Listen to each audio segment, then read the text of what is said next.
Shalom Bapak Ibu yang dikasihi Tuhan. Tema firman Tuhan pada hari ini adalah mengalami pengenalan akan Tuhan.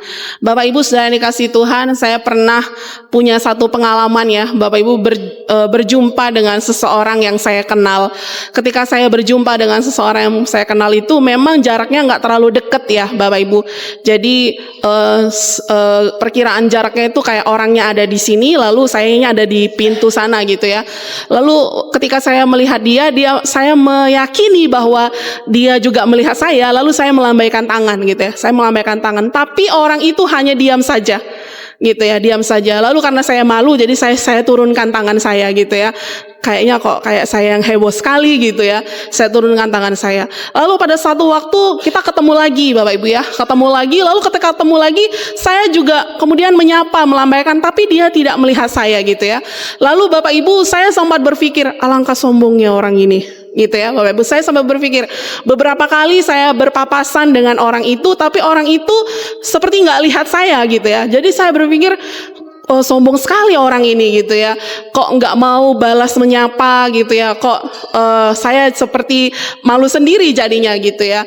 Tetapi Bapak Ibu dikasihi Tuhan, setelah saya dengan pikiran negatif saya itu ya, satu ketika berjumpa lagi, lalu kita bercakap-cakap seperti biasa. Saya masih berpikir apa saya ada salah sama dia gitu ya.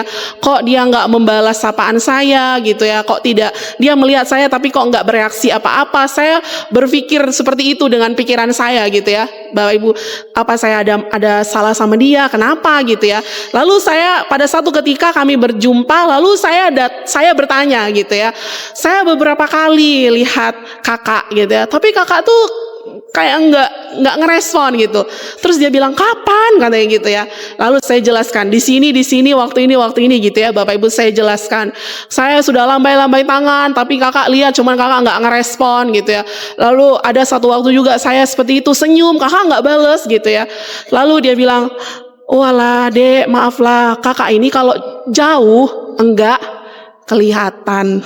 Dia bilang ya, jadi kalau jauh itu siapalah itu, mukanya katanya nggak jelas gitu ya, samar gitu. Jadi dia nggak menandai siapa orang yang menegur dia itu gitu ya. Jadi dia bilang kakak ini matanya memang susah melihat kalau misalnya orang itu jauh gitu ya. Jadi kayak kau berdiri ke situ aja, nah udah nggak nampak lagi mukamu ya.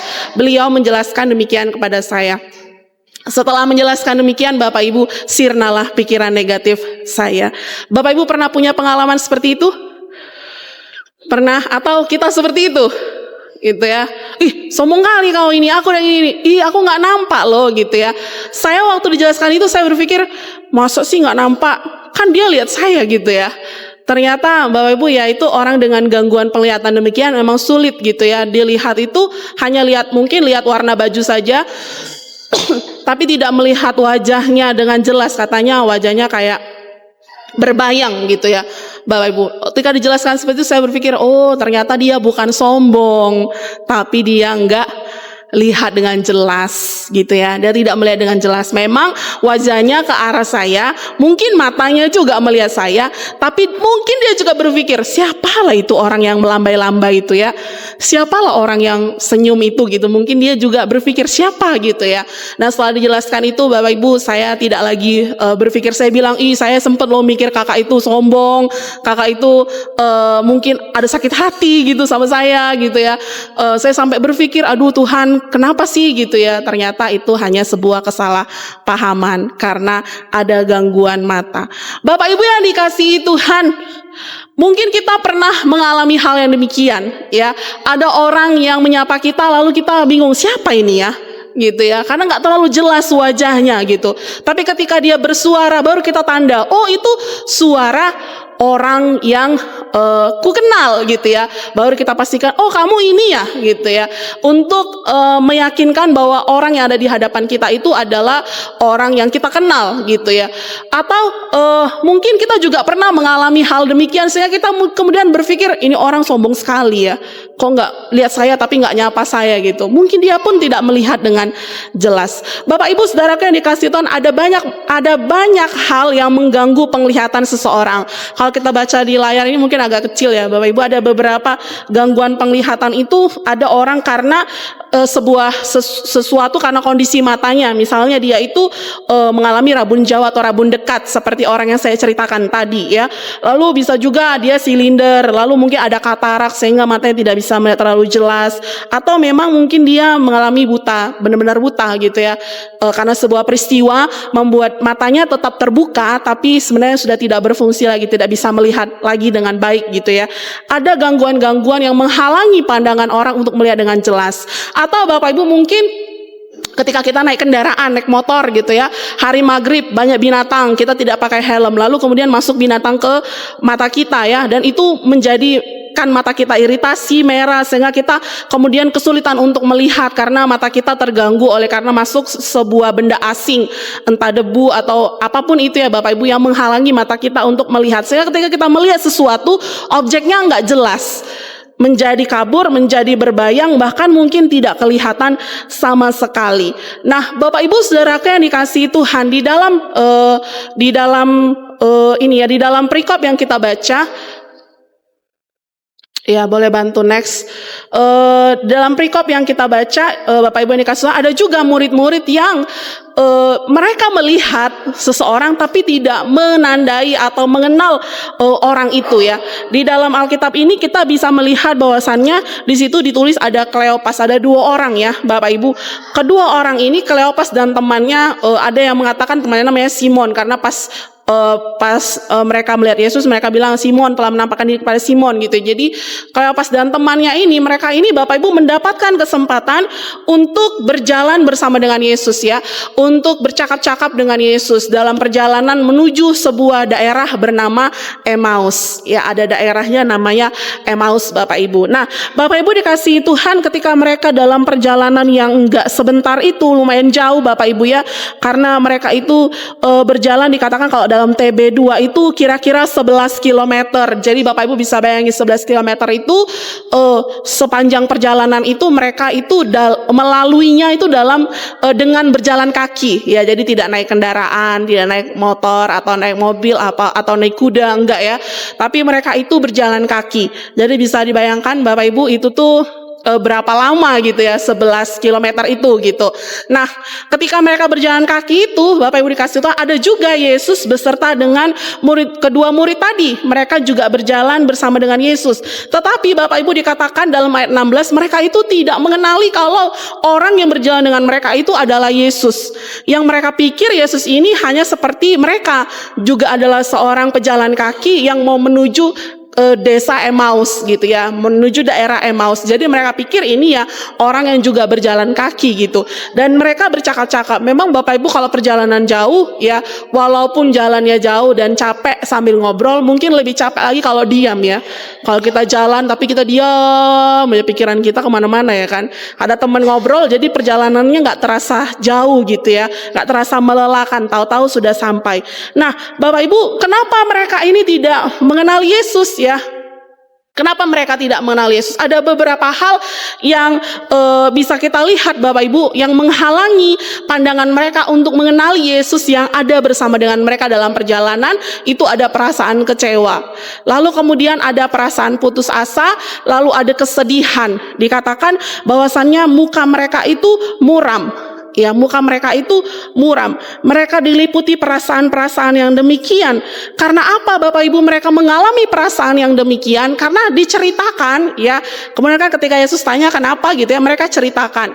Yaitu mereka berpikir Bapak Ibu bahwasannya Yesus yang kekuasaannya itu sangat luar biasa, pengajarannya sangat luar biasa. Awalnya mereka pikir Yesus ini adalah raja yang akan membebaskan mereka dari keadaan yang sekarang ini mereka alami di dunia, karena pemerintahan mereka gitu ya. Jadi mereka berpikir Yesus ini raja yang memerintah di dunia, yang akan membebaskan mereka.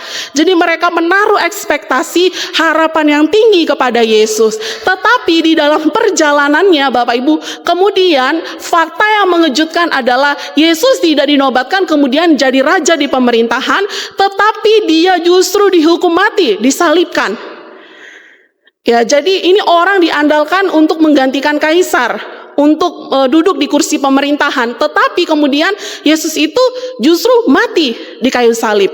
Dan setelah dikuburkan Bapak Ibu, terdengar lagi sebuah kabar bahwasannya kubur itu kosong. Tidak ada mayat Yesus di sana. Dan perempuan-perempuan yang berjumpa dengan malaikat menyaksikan bahwasannya Yesus sudah hidup. Rentetan peristiwa ini Bapak Ibu dikasih Tuhan membuat pikiran murid-murid ini menjadi kacau. Mereka tidak mengerti dan tidak bisa mencerna peristiwa yang terjadi begitu cepat. Karena apa yang mereka harapkan tadinya, ekspektasi mereka tidak sesuai.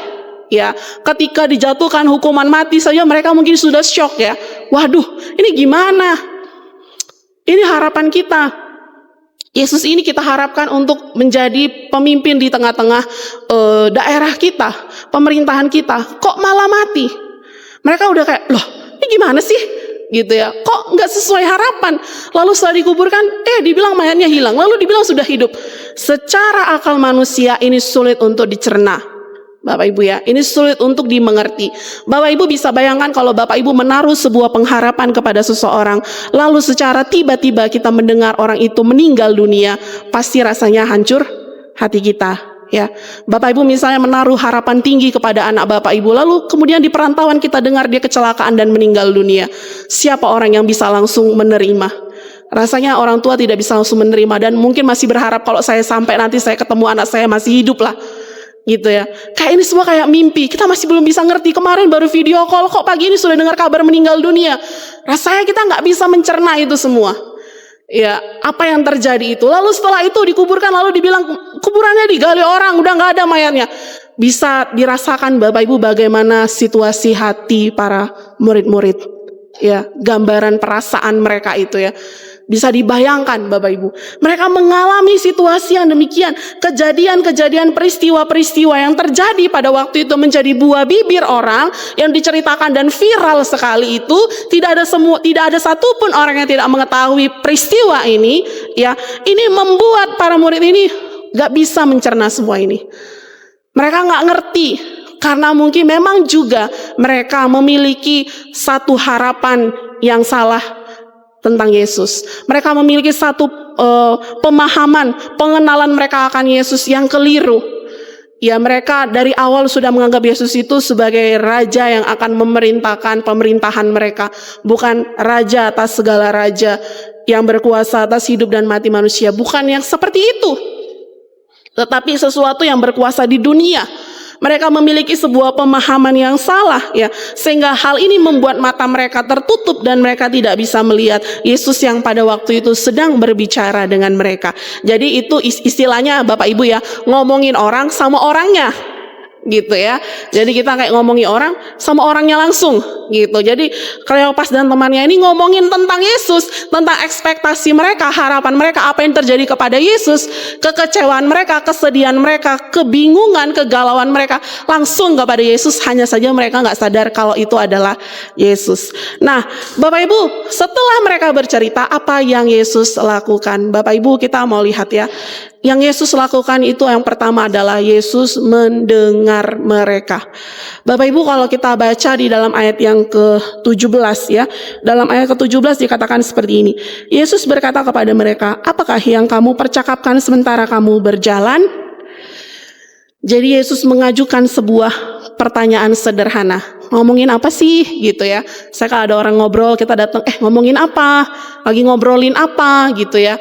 Kita nimbrung gitu, seperti orang mau nimbrung lah gitu ya. Kita pengen tahu ini orang ngobrolin apa. Kita pengen masuk juga dalam percakapan itu.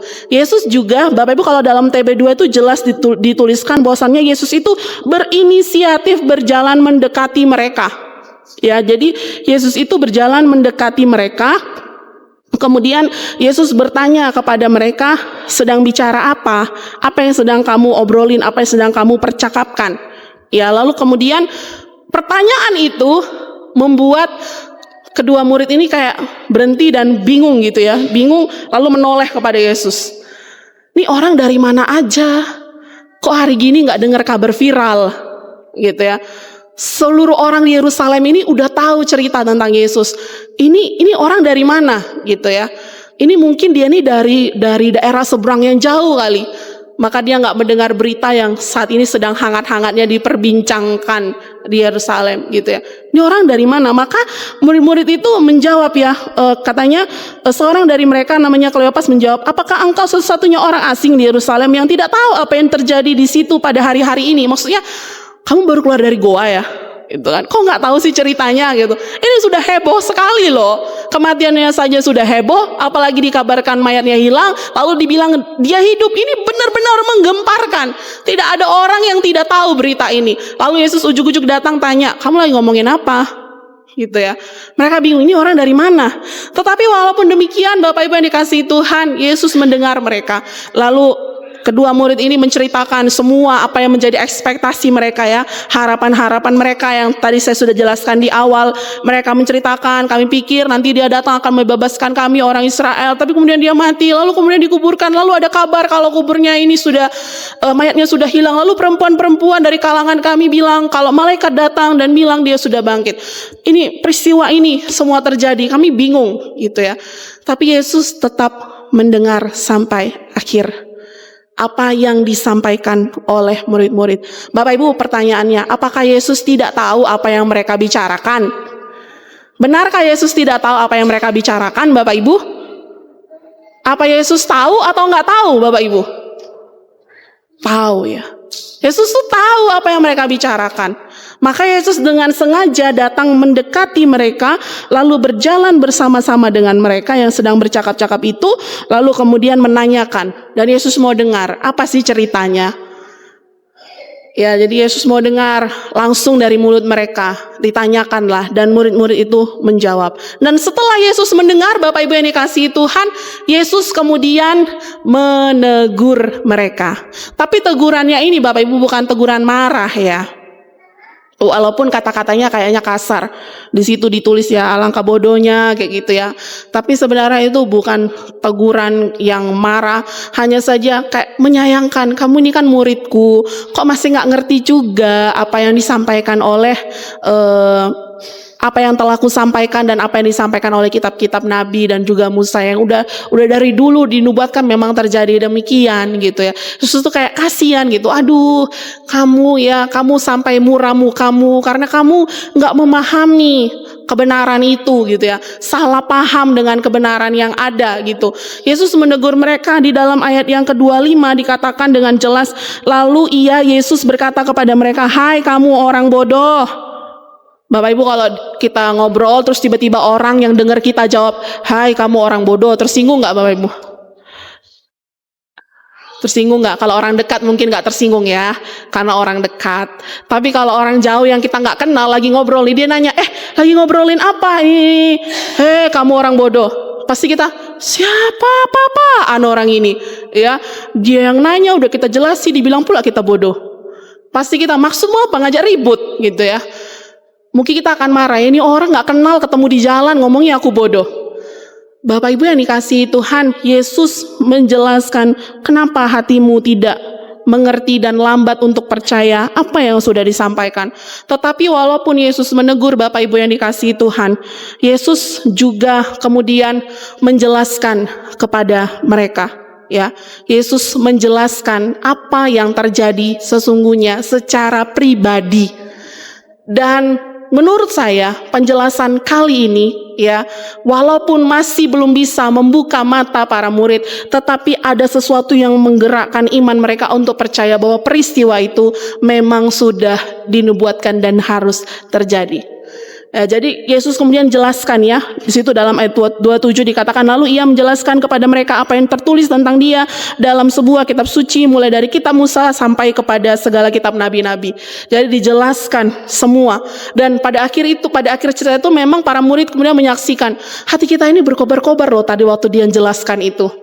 Jadi sebenarnya Yesus itu berbicara secara pribadi, membuat mereka mengerti walau belum bisa mengenali bahwa yang berbicara dengan dia ini adalah Yesus. Tapi ada yang menggerakkan hati mereka ketika mendengar Yesus mengajari mereka. Bapak Ibu yang dikasihi Tuhan, ketika hari telah mulai senja seperti lagu ya. Jadi lagu yang kita nyanyikan tadi sebelum firman Tuhan itu Bapak Ibu adalah lagu terinspirasi dari dari Alkitab ini ya, dari ayat ini ya. Ketika mereka sudah mulai mendekati daerah Emmaus, lalu sudah mulai gelap, lalu murid-murid itu mengajak supaya Yesus itu tinggal bersama-sama dengan mereka ya. Dan yang terjadi ketika Yesus tinggal bersama dengan murid-murid, lalu kemudian makan, Yesus melakukan sesuatu yang biasa Yesus lakukan. Yaitu apa Bapak Ibu?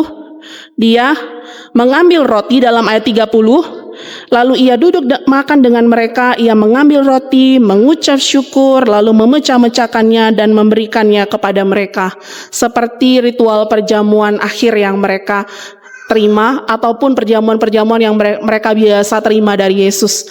Ya, ini sebuah kebiasaan yang Yesus lakukan dalam sebuah perjamuan, yaitu mengambil roti, mengucap syukur, lalu memecahkannya dan memberikannya kepada mereka.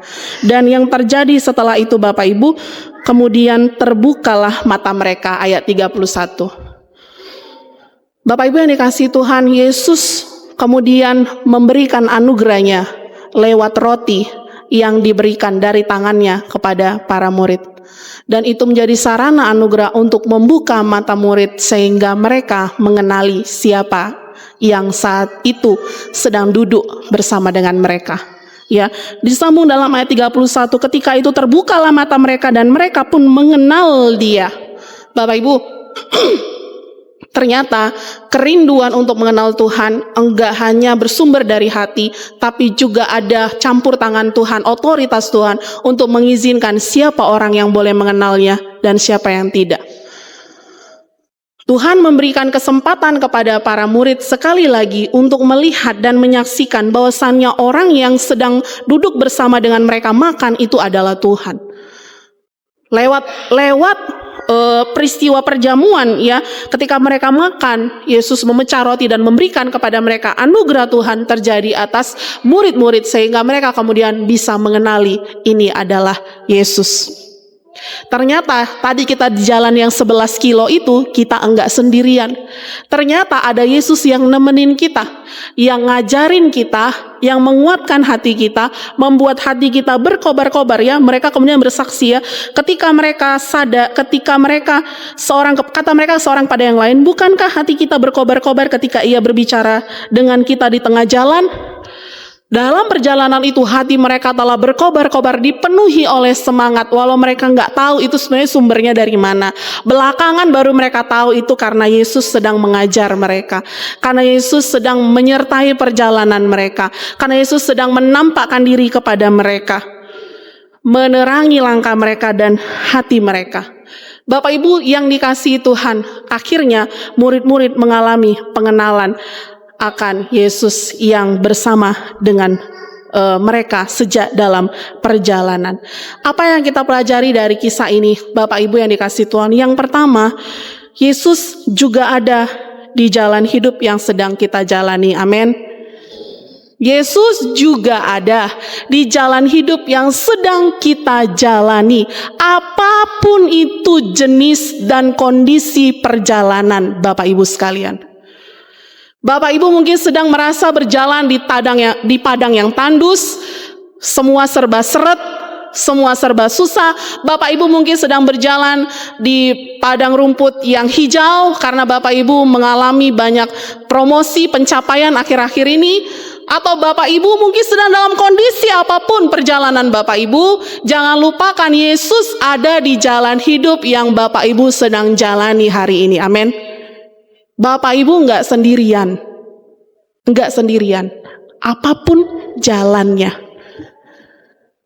Dalam perjalanan Bapak Ibu mungkin kehilangan harapan, jemaat sekalian mungkin mengalami kekecewaan, mengalami keputusasaan.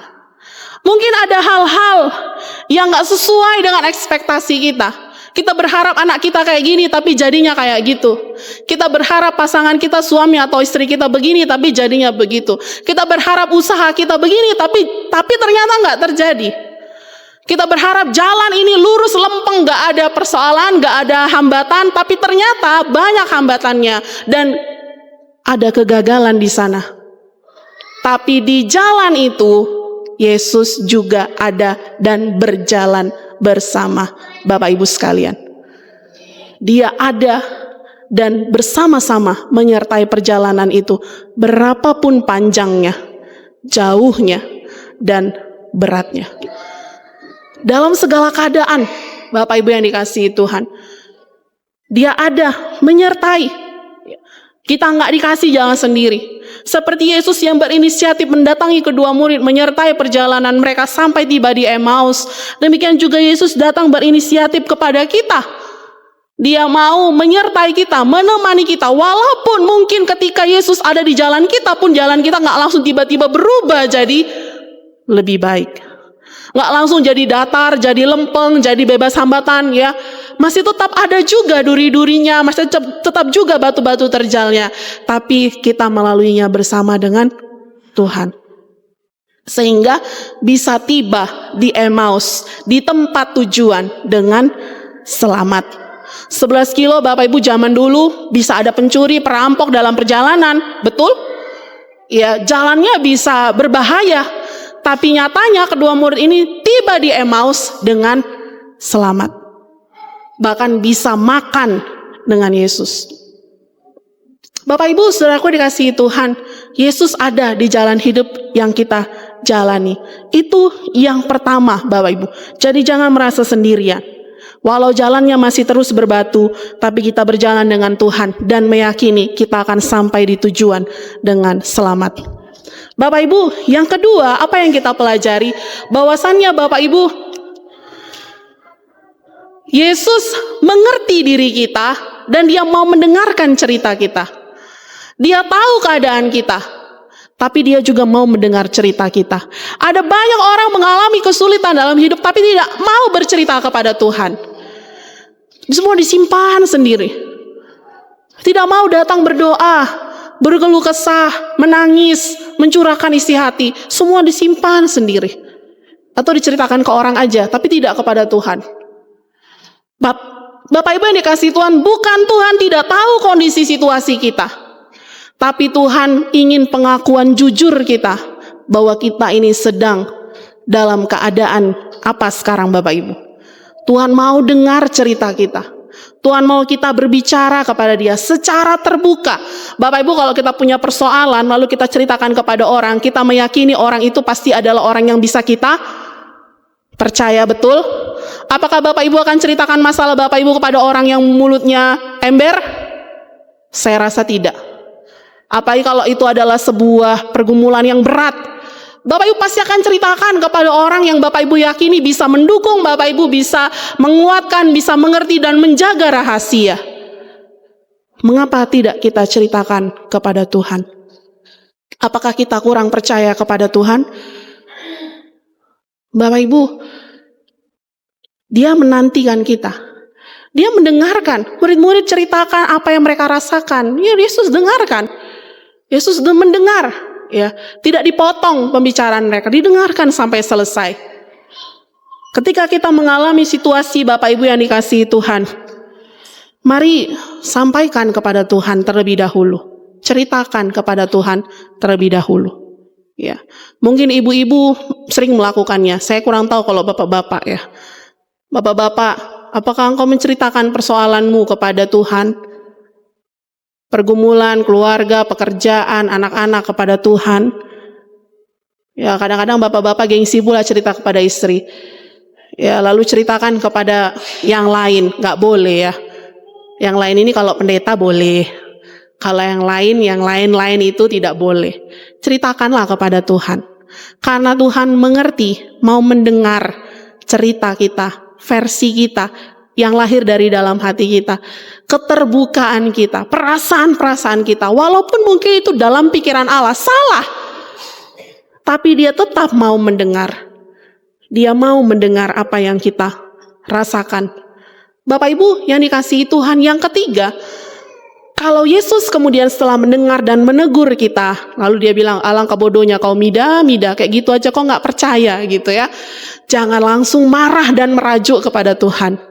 Itu adalah cara Tuhan, salah satu cara untuk menunjukkan kepeduliannya. Supaya apa? Supaya kita ini tidak terus tersesat pada pikiran-pikiran kita yang salah. Pada perasaan-perasaan yang enggak penting itu. Perasaan yang mengganggu iman dan spiritual kita itu. Dia tegur kita, dia mau luruskan supaya kita punya pemikiran, punya iman, pengenalan yang benar tentang Tuhan. Karena dia peduli kepada kita.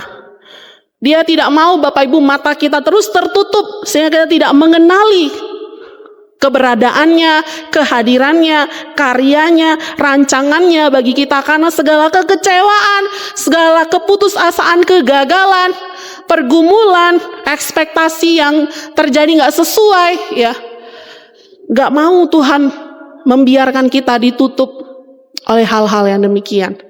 Maka dia menegur kita. Dia mau kita sadar dan meninggalkan semuanya itu.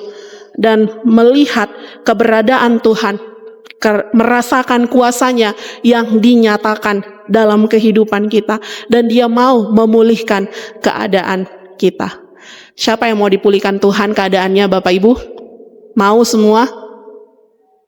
Bapak Ibu, dia ada dalam perjalanan kita. Dia mendengarkan kita. Dan kadangkala dia menegur kita supaya kita memiliki pemahaman yang benar tentang Tuhan. Bapak Ibu yang dikasihi Tuhan, kebangkitan Kristus menunjukkan bahwa tidak ada satu hal pun yang tidak mungkin dilakukan oleh Tuhan. Ada kuasa yang besar yang diberikan kepada Tuhan. Dia sudah mengalahkan maut, mengalahkan iblis, dan memberikan kepada kita hari depan yang penuh harapan. Walau mungkin perjalanan hidup kita masih sulit, tapi ada kuasa yang besar di tangannya yang dia berikan kepada kita sehingga kita bisa melewati berbagai macam persoalan. Bapak Ibu, apa yang hari-hari ini sedang Bapak Ibu alami? Peristiwa-peristiwa apa yang akhir-akhir ini membuat Bapak Ibu sulit melihat keberadaan Tuhan? Benar-benarkah ada Tuhan? Kok ada Tuhan tapi dibiarkan kayak gini? Terjadi seperti ini. Di mana Tuhan dalam perjalanan saya yang sulit ini? Bapak Ibu, Tuhan tetap ada bersama dengan kita. Jangan biarkan semuanya itu membuat kita tidak melihat keberadaan Tuhan. Bahkan kita menjadi curiga pada rencana dan karya Tuhan dalam kehidupan kita. Kita mau lihat bahwasannya Tuhan terus bekerja atas kita. Kuasanya terus dinyatakan bagi kita. Dan segala rancangannya tidak ada rancangan kecelakaan. Semua rancangan yang membawa kebaikan untuk hari depan yang penuh harapan. Walau sekarang pun kita belum lihat. Bapak Ibu yang dikasihi Tuhan, di akhir khotbah ini, saya mau menyampaikan kepada Bapak Ibu bahwa semua hal yang kita lalui dalam kehidupan ini, dan banyaknya khotbah-khotbah firman Tuhan yang Bapak Ibu sudah dengar sampai di usia sekarang ini, hendaknya itu membuat kita melihat Tuhan dan kuasanya dinyatakan atas kita. Semakin jelas dan semakin kita mengenalnya lebih dalam lagi. Karya-karyanya yang dikerjakan atas kita. Kita menyadari sungguh-sungguh Tuhan hadir bagi kita. Dan sungguh-sungguh semua karya dan juga rancangannya dinyatakan bagi kita. Tidak kita tanyakan lagi, ini benar nggak rencana Tuhan atau karya Tuhan atau enggak, ya kita bingung ya. Tapi kita tahu dalam segala keadaan Tuhan bekerja, kuasanya sanggup untuk memulihkan kehidupan kita.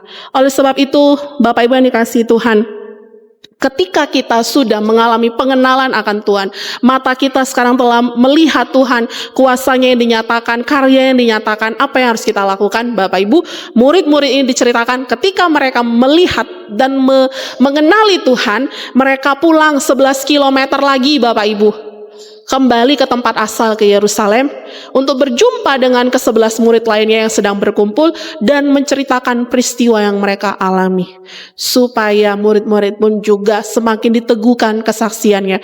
Walaupun murid-murid mungkin udah lihat Tuhan ya, tapi semakin lagi menguatkan, meneguhkan iman. Ketika Bapak Ibu mengalami pengenalan akan Tuhan, Bapak Ibu jangan simpan sendiri pengalaman spiritual itu, bagikan kepada orang lain, sehingga orang-orang yang tadinya belum melihat keberadaan Tuhan secara nyata dalam kehidupan mereka, karya Tuhan dan kuasa Tuhan, mereka jadi menyaksikan Tuhan dan kuasanya, menjadi percaya kepada Tuhan, menyadari keberadaan Tuhan juga dalam hidupnya, dan mengalami juga pengenalan akan Tuhan lewat kesaksian kita.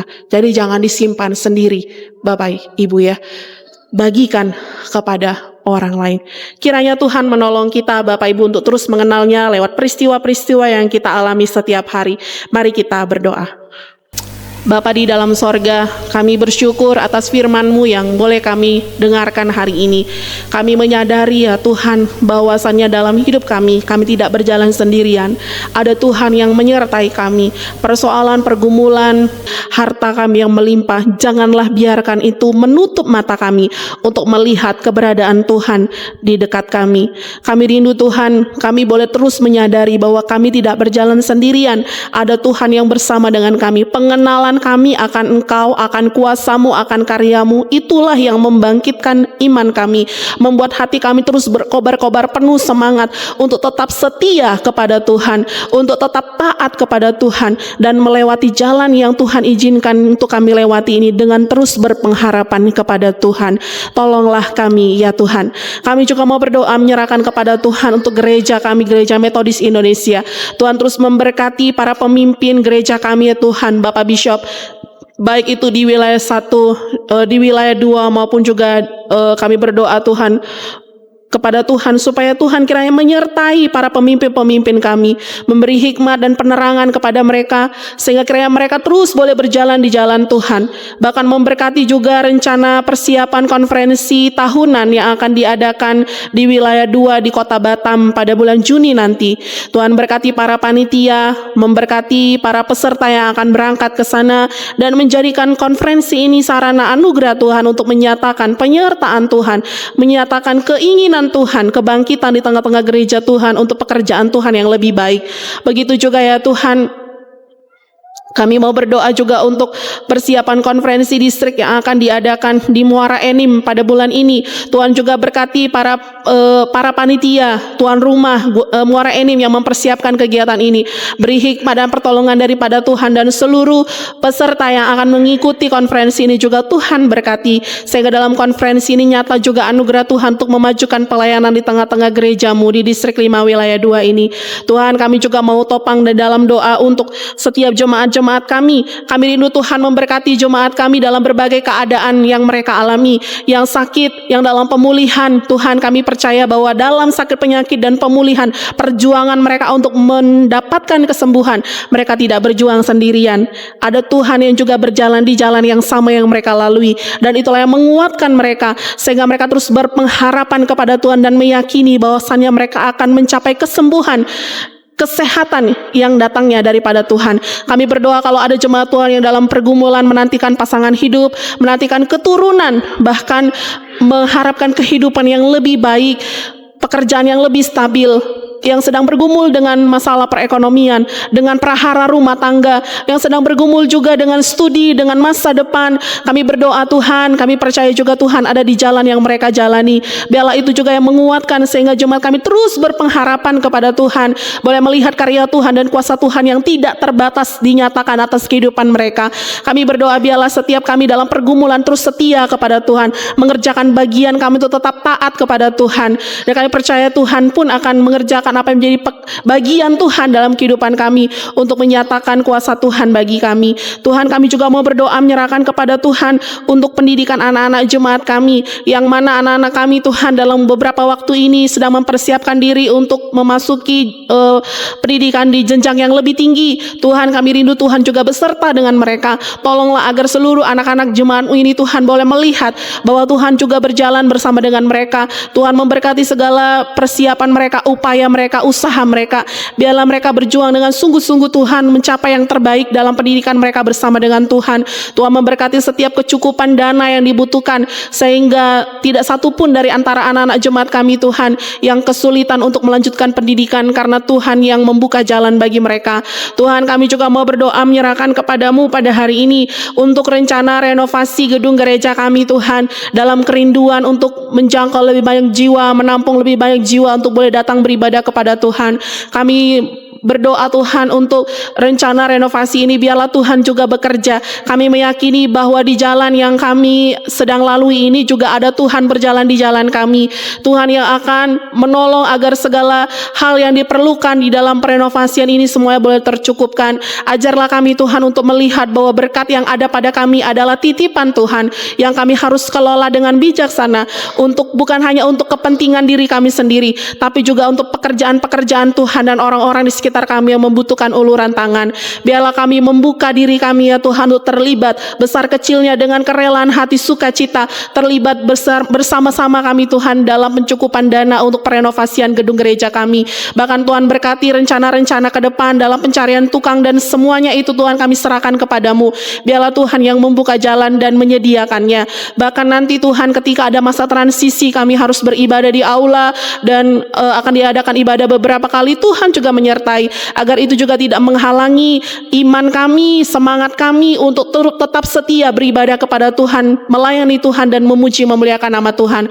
Tuhan, kami juga mau berdoa biarlah Tuhan memberi hikmat kepada pimpinan jemaat kami, Bapak Pendeta Abdi, memberikan kesehatan, wibawa rasuli, panggilan daripada Tuhan yang terus bersuara, berbicara dalam hatinya, sehingga dalam pimpinan dan tuntunan Tuhan hamba-Mu ini dapat terus membimbing kami semua jemaat-Mu Tuhan, bahkan panitia pembangunan dan kami semua, sehingga kami bersehati bersama-sama Tuhan, dan perenovasian ini boleh berjalan dengan baik dan lancar sampai pada selesainya.